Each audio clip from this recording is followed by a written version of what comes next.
എല്ലാവർക്കും നമസ്കാരം. ഇന്ന് ഇഡ്ഡലി ഷാഷുക്ക ഉണ്ടാക്കിയെടുത്താലോ? എങ്ങനെയാണ് ഉണ്ടാക്കുകയെന്ന് നമുക്ക് നോക്കാം. അതൊരു ടർക്കിഷ് ഡിഷാണ്, പക്ഷേ ഇഡ്ഡലി മാവ് വെച്ചിട്ട് നമുക്ക് ഉണ്ടാക്കിയെടുക്കാം.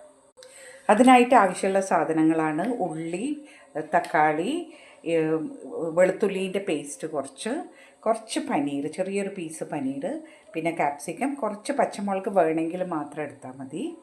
ഈ പനീർ നമുക്ക് നന്നായി പൊടിച്ചെടുക്കാം. ഇത് ഹോം മെയ്ഡ് ആയതുകൊണ്ടാണ് വലിയ ഷേപ്പൊന്നും ഇല്ലാത്തത് കേട്ടോ. പനീർ പൊടിച്ചെടുത്തു.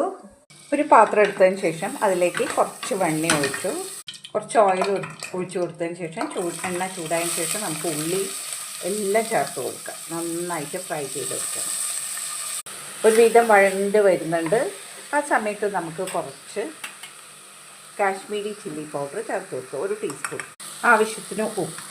ഇനി പനീർ നമ്മൾ പൊടിച്ച് വെച്ചിട്ടില്ലേ, അതും ചേർത്ത് കൊടുക്കുക. കാശ്മീരി ചില്ലി പൗഡർ കുറച്ച് ചേർത്തു, കുറച്ച് മുളക് പൊടിയും ചേർത്ത് കൊടുക്കുക കേട്ടോ, ഒരു എരിവിന് വേണ്ടി. മസാലയൊക്കെ റെഡിയായി. ഇനി നമുക്ക് ഇങ്ങനെ ചെറിയ ഹോള് ഇട്ട് കൊടുക്കാം, മാവ് ഒഴിക്കാനായിട്ട്, ഇഡ്ഡലി മാവ് ഒഴിക്കാനായിട്ട്. ഇങ്ങനെ ആക്കി വെച്ച ഈ ഭാഗത്ത് നമുക്ക് ഇഡ്ഡലി മാവ് കുറേശ്ശെയായിട്ട് ഒഴിച്ചു കൊടുക്കുക. നമ്മൾ ഈ മസാലയിൽ ഓരോ ചെറിയൊരു കുഴി എടുത്തിട്ട് അതിൽ നമ്മൾ ഇഡ്ഡലി മാവ് ഒഴിച്ചു കൊടുത്തു. ഇനി നമുക്കിത് അടച്ച് വേവിച്ചെടുക്കാം.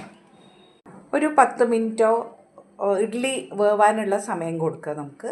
അപ്പോഴേക്കിത് ആവും. നല്ല ടേസ്റ്റിയാണിത്. അങ്ങനെ ഇഡ്ഡലി ഷാഷുക്ക റെഡിയായി. ഇത് ശരിക്കും കോഴിമുട്ട വെച്ചിട്ടാണ് ഉണ്ടാക്കുക.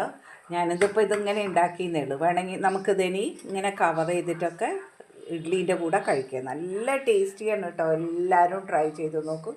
ഇഡ്ഡലിയൊക്കെ വെന്ത് കഴിഞ്ഞു. ഇങ്ങനെ ഓരോന്നായിട്ട് എടുത്തിട്ട് നമുക്ക് പ്ലേറ്റിലേക്ക് വിളമ്പാം. ടേസ്റ്റിയായ ഇഡ്ഡലി ഷാഷുക്ക റെഡിയായി. എല്ലാവരും ട്രൈ ചെയ്ത് നോക്കൂട്ടോ. നല്ല ടേസ്റ്റിയാണിത്. ഇതിന് കറി ആവശ്യമില്ല. ഇതിൻ്റെ മസാല ഉണ്ടല്ലോ, അത് കൂട്ടി കഴിക്കാം. ഇത് ശരിക്കും ഒരു എഗ്ഗ് കൊണ്ട് ഉണ്ടാക്കുന്ന റെസിപ്പിയാണെന്ന് ഞാൻ പറഞ്ഞല്ലോ. ഇത് നമുക്ക് ഇഡ്ഡലി വെച്ചിട്ടും ഉണ്ടാക്കിയെടുക്കാം. എൻ്റെ റെസിപ്പീസൊക്കെ കണ്ട് ഇഷ്ടപ്പെട്ടാൽ ലൈക്കും കമൻറ്റും ഷെയറും, സബ്സ്ക്രൈബ് ചെയ്യാത്തവരുണ്ടെങ്കിൽ സബ്സ്ക്രൈബ് ചെയ്യണം കേട്ടോ.